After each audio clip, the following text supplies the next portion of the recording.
Welcome to story time. मेरा नाम है अहमद अली और आप तमाम देखने और सुनने वालों को अस्सलाम वालेकुम। दोस्तों, हर किसी का काम अपनी जगह आसान या मुश्किल होता है। ये सिर्फ वही जानता है जो उस काम को कर रहा होता है। बज़ाहिर दिखने में हर किसी को दूसरा काम बहुत आसान लगता है, लेकिन एक काम ऐसा है जो हर कोई नहीं कर पाता। वो है ट्रक ड्राइवर का काम, क्योंकि इसकी ज़िंदगी अक्सर सफ़र में होती है, जिसमें इसको अनजान सड़कें, अनजान हादसों का सामना करना पड़ता है, जो कभी कभार इनकी ज़िंदगी पे एक गहरा असर छोड़ जाती है। आज की ये कहानी ऐसे ही एक ट्रक ड्राइवर के बारे में है, जिसकी ज़िंदगी उसे एक ऐसे मोड़ पे ले आई जिसका उसे ज़रा भी अंदाज़ा नहीं था। चैनल पे आने वाले तमाम नए सारिफिन से रिक्वेस्ट है कि हमारे चैनल को सब्सक्राइब और वीडियो को लाइक ज़रूर कीजिएगा, ताकि हमारी हौसला अफजाई हो सके। वीडियो स्टार्ट करने से पहले आप सबसे रिक्वेस्ट करूँगा कि एक बार ज़रूर आयतल कुर्सी पढ़ लीजिएगा, क्योंकि कई बार जाने अनजाने में कुछ ऐसी चीज़ें हमें देख रही होती हैं जिसका हमें ज़रा भी अंदाज़ा नहीं होता। आयतल कुर्सी पढ़ते हैं और अपनी वीडियो का आगाज़ करते हैं। ये कहानी राशिद नाम के ड्राइवर की है, जिसकी ज़िंदगी का निज़ाम था रात के अंधेरों में सफ़र करना। लंबी सड़कों पर गाड़ियों के शोर में उसकी ज़िंदगी चल रही थी। वो कराची का रहने वाला था, लेकिन हर दूसरे तीसरे दिन कराची से लाहौर का सफ़र तय करता था। ट्रक चलाना उसका पेशा भी था और उसका शौक भी था। मगर कुछ महीनों से सब कुछ बदलने लगा था। पहली दफ़ा जब उसे अजीब महसूस हुआ, वो हैदराबाद बाईपास पर था। रात का वक्त था, तेज हवाएं और दूर तक अंधेरा था। ट्रक की रोशनी कुछ दूर तक रोशनी का काम कर रही थी। ट्रक का रेडियो भी खराब था। राशिद ने सिगरेट जलाई खुद को फ्रेश रखने के लिए। तभी ट्रक में कुछ गिरने की आवाज आई।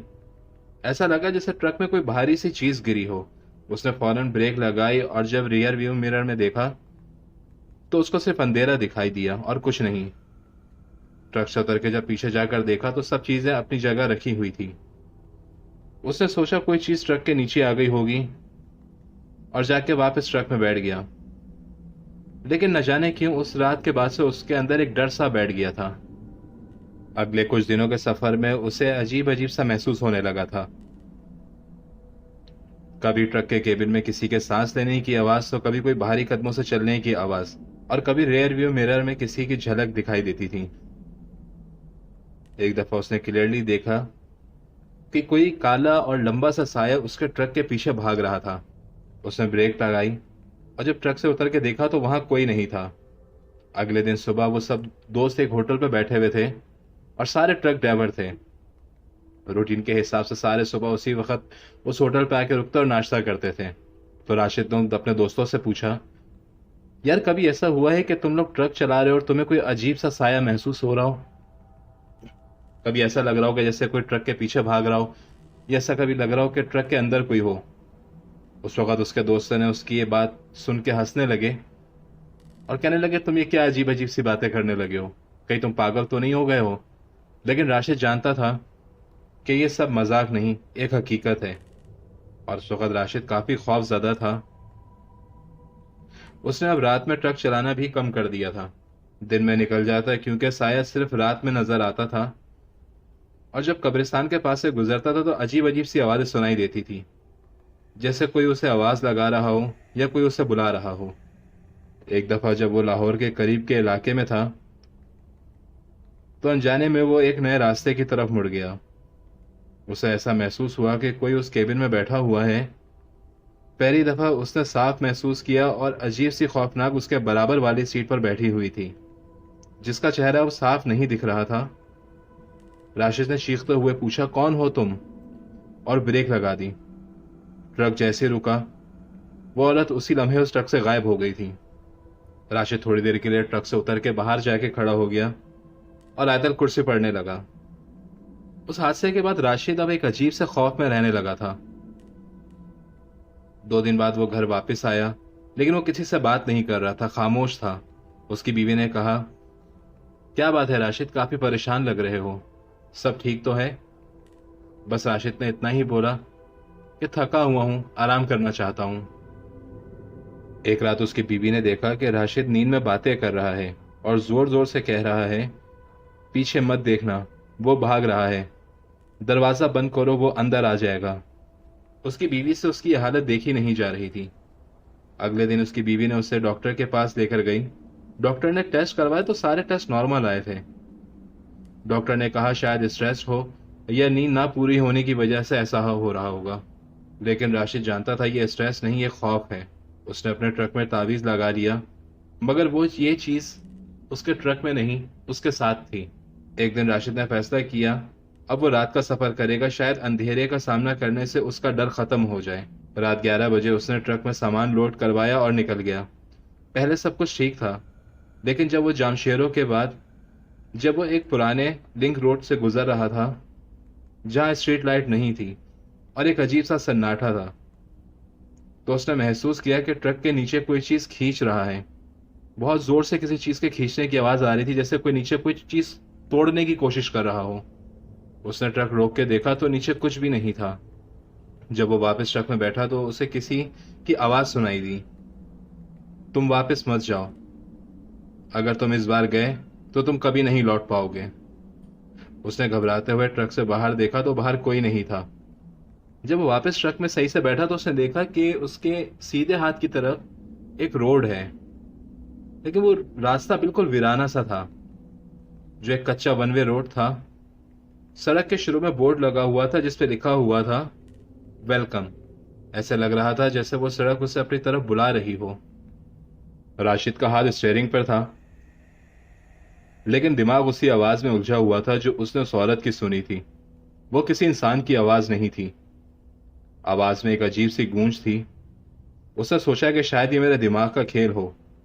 अगर इस वक्त मैं डर गया तो हमेशा इसी डर में जिंदगी गुजारूंगा। इसी सोच के साथ उसने उस वीरान सड़क की तरफ ट्रक मोड़ लिया। एक वीरान और पत्थर और मिट्टी से भरी हुई रोड थी वो। ना कोई स्ट्रीट लाइट, बस ट्रक की रोशनी ही थी जो रास्ता दिखा रही थी। लेकिन हवा में कुछ अजीब सा बदलाव महसूस हो रहा था, जैसे कोई उसके पास आया और जोर जोर से सांस ले रहा हो। काफी देर ट्रक चलाने के बाद भी उसका ये रास्ता खत्म नहीं हो रहा था। वो घबराते हुए ट्रक चलाता जा रहा था। काफी देर के बाद जाके वो सड़क खत्म हुई, लेकिन उस सड़क खत्म होने के कोने पर एक दरवाजा बना हुआ था। दरवाजे के ऊपर एक टूटा फूटा पुराना गला हुआ बोर्ड लटक रहा था, जिसके ऊपर एक कब्रिस्तान का नाम लिखा हुआ था। 1860 की कब्रिस्तान थी वो।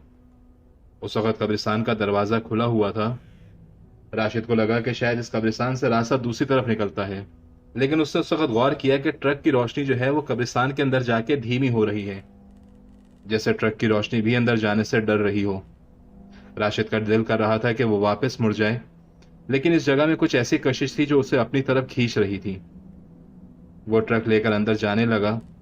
अंदर का मंजर काफी खौफजदा था, जैसे सालों से किसी ने यहाँ कोई देखभाल ना की हो या कोई नया जनाजा नहीं आया हो। यहाँ काफी कब्रों से मिट्टी हटी हुई थी, जैसे इसमें से कोई चीज निकाली गई हो या खुद कोई चीज इसमें से निकली हुई हो। राशिद की नजर कब्रिस्तान के कोने पे पड़ी, जहां उसने देखा कि एक बंदा सफेद कफन में लिपटा हुआ खड़ा होकर उसे घूर रहा है। उस वक्त राशिद को यह एहसास हुआ कि इससे बहुत बड़ी गलती कर दी यहां आके। अचानक उसे दूसरी तरफ से एक आवाज सुनाई दी, राशिद यहां आ जाओ। जब उसने देखा तो वहां कोई नहीं था। घबराहट के मारे राशिद ने ट्रक का हॉर्न बजाना शुरू किया, और वो साया जो उसको उस वक्त नजर आ रहा था वो हवा में मिट्टी की तरह घुलने लगा था। राशिद ने फौरन वहां से निकलने के लिए ट्रक की स्पीड बढ़ाई, लेकिन ट्रक अचानक बंद हो गया। रोशनी भी खत्म हो गई और ट्रक का हॉर्न भी नहीं बज रहा था। उसने कोशिश करके इंडिकेटर ऑन करने की कोशिश की, मगर ऐसा लग रहा था जैसे ट्रक की सारी चीजें मर चुकी हों। वो घबराहट के मारे अंदर ही बैठा रहा। उसे ऐसा महसूस हुआ जैसे कोई ठंडी हवा का झोंका उसके ट्रक में दाखिल हुआ है, जैसे कोई उसके बराबर वाली सीट पे आकर बैठा हुआ हो। लेकिन जब उसने देखा तो उस तरफ कोई नहीं था, लेकिन उसकी सीट पे उस वक्त खून के निशान थे। अचानक उसे एक औरत की आवाज सुनाई दी जो जोर से उसका नाम चिल्ला रही थी। उसने जल्दी से ट्रक का दरवाजा खोला और नीचे कूद गया। चांद की हल्की रोशनी पड़ रही थी। राशिद को खौफ के मारे ऐसा लग रहा था जैसे कब्रें हिल रही हों। अचानक एक कब्र से हाथ निकला। राशिद ने रुक के देखा तो उसके सामने कब्र में से एक लाश निकल रही थी, जो बहुत गली हुई थी, पुरानी लाश थी। कफन भी काफी मैला और फटा हुआ था और उसकी आंखें नहीं थीं। राशिद ने वहां से भागने की कोशिश की, लेकिन कब्रिस्तान खत्म ही नहीं हो रहा था और वो लाश भी उसके पीछे पीछे आ रही थी। भागते भागते उसने देखा कि उसका ट्रक उसके सामने खड़ा हुआ है। वो हैरान रह गया कि मैं अभी यहां से भागा था तो ये ट्रक कहाँ से मेरे सामने आ गया। राशिद ने जब रुक के ट्रक में गौर से देखा तो ट्रक में वो खुद बैठा हुआ था। जिस्म स्टीयरिंग पे झुका हुआ था, आंखें बंद थी जैसे वो कब का मर चुका हो। फिर उसे समझ आया जो राशिद भाग रहा था वो जिस्म नहीं, उसकी रूह थी। उसका जिस्म तो उसी वक्त मर गया था जब उसने उस ट्रक को वीरान सड़क की तरफ मोड़ा था। जो कुछ भी उसने महसूस किया या जो कुछ उसे उस वक्त महसूस हो रहा था, वो आवाजें, वो कब्र के पास से खड़ी हुई लाश और वो साया, तब से उसके साथ थे जब से वो उस ट्रक को रोक के खड़ा हुआ था। उसने आज वक्त आखिरी बार अपने जिस्म को देखा, उसके बाद वो एक अंधेरे में खो गया जहां से वो कभी लौट के नहीं आ सका। इस बात को 2 दिन गुजर चुके थे। जब उसका ट्रक कराची से लाहौर नहीं पहुंचा तो उसे कंपनी वालों को लगा कि किसी ट्रैफिक या ब्रेकडाउन की वजह से देर हो गई होगी, लेकिन तीसरा दिन भी गुजर गया। ट्रक कंपनी वालों ने राशिद की फैमिली को से राब्ता किया। उसके घर वालों ने काफ़ी कोशिश की मगर राशिद का कोई राब्ता नहीं हो सका। राशिद की बीवी ने फौरन पुलिस में रिपोर्ट लिखवाई, मगर पुलिस वालों ने बस रिपोर्ट लिख ली, उसे तलाश नहीं किया। एक पुलिस वाले ने बोला शायद भाग गया होगा, अब भूल जाओ उसे। उसकी बीवी ने चीखते हुए कहा वो 3 बच्चों का बाप है, रोज ट्रक चलाता है, थकन के मारे घर आता है और गिर के सो जाता है, वो भागेगा हमें छोड़ के? आप पागलों जैसी बातें कर रहे हैं। जब ये बात अदील को पता चली तो अदील ने फौरन राशिद को ढूंढने की तैयारी शुरू की। अदील राशिद का शागिर्द था। अदील ने जब जीपीएस ट्रैकर से पता करने की कोशिश की, जीपीएस डेटा देखा तो ट्रक लास्ट लोकेशन उस वीरान रोड की शो कर रहा था। लेकिन जब गूगल पे देखा गया तो वो रास्ता गूगल पे शो ही नहीं हो रहा था। उस जगह पे सिर्फ मिट्टी और पत्थर पड़े हुए नजर आ रहे थे। एक ऐसी जगह शो कर रहा था गूगल जिधर किसी इंसान का जाना नामुमकिन था। अदील ने कहा मैं उस जगह जाके खुद देखूंगा कि वहां कौन सा ऐसा रास्ता है जो गूगल मैप पे शो नहीं हो रहा है। अदील ने अगले दिन सुबह अपनी बाइक निकाली और इस वीरान सड़क की तरफ निकल गया। रास्ता काफी सुनसान था, ना कोई घर ना कोई दुकान, सिर्फ पत्थर वाली सड़क और जंगल जैसा माहौल था। अदील उस वीरान रोड पर चलता रहा। कुछ देर बाद उसने देखा रास्ता खत्म हो गया मगर सामने एक पुराना दरवाजा है जहां वही कब्रिस्तान बना हुआ था, लेकिन उस वक्त दरवाजा बंद था। उसने टॉर्च निकाली और दरवाजे के एक कोने से अंदर चला गया। काफी अंदर जाने के बाद उसे एक ट्रक नजर आया जो बहुत बुरी हालत में गला हुआ था और ट्रक पूरी तरह से झाड़ियों में ढका हुआ था। करीब जाने पर उसने देखा कि वो तो राशिद का ट्रक है, मगर वो हैरान इस बात पे था कि 4-5 दिन पहले ट्रक गायब हुआ था, तो इतनी जल्दी कैसे ये गल सकता है और इतनी सारी झाड़ियां निकल आईं। अदील ने जब केबिन खोला तो उसमें राशिद नहीं था, मगर उसकी कैप और एक लेटर लिखा हुआ था। उसने जब वो लेटर देखा तो उस पर लिखा हुआ था आज कुछ ज्यादा साए महसूस हुए। अक्सर ऐसे लगता है जैसे कोई केबिन में है। शायद मैं पागल हो गया हूं, मगर वो आवाजें आई थी और अंधेरे में जो चेहरा देखा वो झूठ नहीं हो सकता है। मैं नहीं लौट सका तो समझ जाना कि अब मैं जिंदा नहीं हूं। वो मुझे अपने साथ ले गए हैं। अदील ने शहर जाके फौरन पुलिस को बताया। जब वो लोग वहां गए तो ट्रक गायब था, कब्रिस्तान वैसा ही था, दरवाजा भी वही था, मगर अंदर सिर्फ मट्टी ही मट्टी थी और हर एक कब्र प्रॉपर तरीके से मट्टी में ढकी हुई थी। घर वालों का रो रो के बुरा हाल हो गया था और कंपनी ने केस भी क्लोज कर दिया था, मगर अदील का दिमाग नहीं मान रहा था। वो दोबारा वहां गया, वहां के आसपास के लोगों से कब्रिस्तान के बारे में पूछना शुरू कर दिया। काफी पूछने के बाद भी उसे कुछ पता नहीं चला, लेकिन उसे एक बूढ़े आदमी ने आवाज दे के बुलाया। तुम क्या मालूम करना चाह रहे हो? अदील ने जैसे उस कब्रिस्तान का जिक्र किया, उस आदमी ने कहा वो जगह बदरूहों से भरी हुई है। कई सालों पहले उस कब्रिस्तान में कुछ काला जादू करने वाले लोग आया करते थे और वो यहाँ की रूहों को कैद करते और कुछ अच्छी रूहें यहां से ले जाते और कभी कुछ बुरी रूहों को यहां छोड़ जाते थे। जो भी उस कब्रिस्तान में जाता है वो कभी वापस नहीं आता। अगर कोई आ जाए तो वो बेहाल होता है। लेकिन उस कब्रिस्तान में एक ऐसे औरत की लाश दफन है जिसके बारे में कहा जाता है कि उसने 27 लोगों को काला जादू करके मार दिया था। उस वक़्त के लोगों ने उस औरत को कब्रिस्तान में ज़िंदा दफना दिया था और वो औरत बार-बार एक ही बात कहे जा रही थी, मैं वापस आऊँगी, मैं वापस आऊँगी। और उसके कुछ दिनों के बाद से उस औरत की रूह उस कब्रिस्तान और उस एरिया में घूमती है, बहुत से लोगों को परेशान करती है। उसके बाद भी उसने कई लोगों को मारा है। रात के 1 बज रहे थे। अदील ने अपने एक ट्रक ड्राइवर दोस्त को कॉल करके पूछा, जमील, तुमने मुझे कुछ महीने पहले बताया था कि तुम्हें जामशेरों से आगे एक वीरान रोड दिखी थी और कुछ अजीब अजीब सी आवाज़ें सुनी थी। एक दफ़ा तुम्हें सड़क पे एक बूढ़ा आदमी मिला था जिसने तुम्हें कहा था कि मुझे उस वीरान रोड के अंदर एक कब्रिस्तान है, वहां तक छोड़ दो। जमील ने कहा, हाँ, मगर तुम मुझे ये सब क्यों याद दिला रहे हो? मैं इन सब बातों को भूलना चाहता हूँ। अदील ने कहा, कल रात वहां जाना है, तुम मेरे साथ चलोगे? जमील ने कहा, भाई पागल हो गए हो क्या? अदील ने कहा, राशिद को वापस लाना है या ये जानना है कि उसके साथ क्या हुआ था। बहुत समझाने के बाद जमील ने जाने में हामी भर दी। अगली रात जमील और अदील एक पुरानी जीप में उस वीरान रास्ते की तरफ निकल गए। अदील ने अपने साथ टॉर्च, कैमरा, कुरान और एक छोटी तस्बीर रख ली थी। उस वक्त उसको रास्ता पहले से भी वीरान और खौफजदा लग रहा था। कब्रिस्तान के पास पहुंचे तो ऐसा लग रहा था जैसे हवा के झोंके दरवाजे को बंद करके खोल रहे हैं। दरवाजा खुद ब खुद खुल रहा है और बंद हो रहा है। थोड़ी देर के बाद देखा तो दरवाजा खुला रह गया था।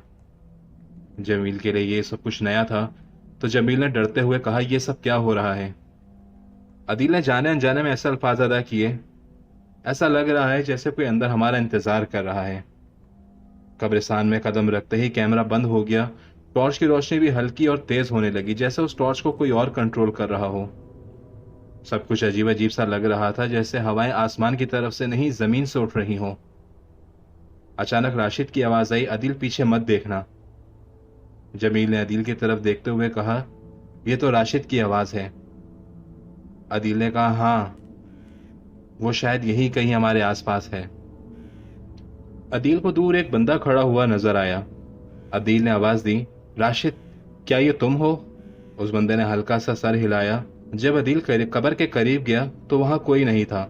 अचानक उसके सामने एक औरत आकर खड़ी हो गई और जमील जोर जोर से चिल्लाने लगा, मेरी आंखें जल रही हैं, ऐसा लग रहा है जैसे मेरी आंखों में किसी ने कुछ डाल दिया है, मुझे कुछ नजर नहीं आ रहा है। अदील जमील की तरफ ही देख रहा था, लेकिन जब अदील ने मुड़ के वापस दूसरी तरफ देखा तो उसके सामने एक औरत खड़ी हुई थी। ये वही औरत थी जो काला जादू करती थी। उसने अदील का हाथ पकड़ा और धीरे से अपना सर उठाने लगी। अदील उसी वक्त वही बेहोश हो गया। अगले दिन सुबह वो वहां से उठ के वापस शहर की तरफ आया, मगर उसके साथ जमील नहीं था। उसने उस वक्त जमील को ढूंढने की भी कोशिश की, मगर उसको जमील कहीं नहीं मिला और वो एक ऐसे खौफ में मुबतला था कि उसने वहां रुकना ठीक नहीं समझा। अदील ने आकर राशिद के घर वालों को सारी बात बताई और हमेशा के लिए ट्रक ड्राइवर की जॉब छोड़ दी। अब वो अपनी एक शॉप चला रहा है। आज इस बात को 6 महीने हो गए, मगर अक्सर उसको ऐसा लगता है जैसे कोई अजीब सा साया उसके पीछे खड़ा हुआ हो। कभी जमील की आवाज़ सुनाई देती तो कभी राशिद की आवाज़ सुनाई देती।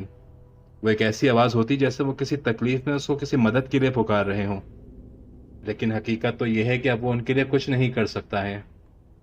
कई बार ऐसा होता है कि हम किसी के लिए भलाई करना चाहते हैं, लेकिन खुद एक मुसीबत में फंस जाते हैं। अल्लाह पाक आपको, मुझे, हम सबको अपने हिफ्ज़ व अमान में रखे, हर बुरी नज़र, हर बुरी आफत से महफूज रखे और कभी ऐसे हादसे का सामना ना करवाए। उम्मीद करता हूँ आपको आज की स्टोरी पसंद आई होगी। मज़ीद ऐसी इंटरेस्टिंग स्टोरीज से जुड़े रहने के लिए हमारे चैनल को सब्सक्राइब और वीडियो को लाइक ज़रूर कीजिएगा। और आप कहाँ से वीडियो देख रहे हैं, किस शहर से देख रहे हैं, किस इलाके से देख रहे हैं, कमेंट करके ज़रूर बताइएगा। इंशाल्लाह आपसे जल्द मुलाकात होगी एक नई स्टोरी के साथ। तब तक के लिए अपना और अपने अजीज़ों का बहुत ख्याल रखिएगा। अल्लाह हाफ़िज़।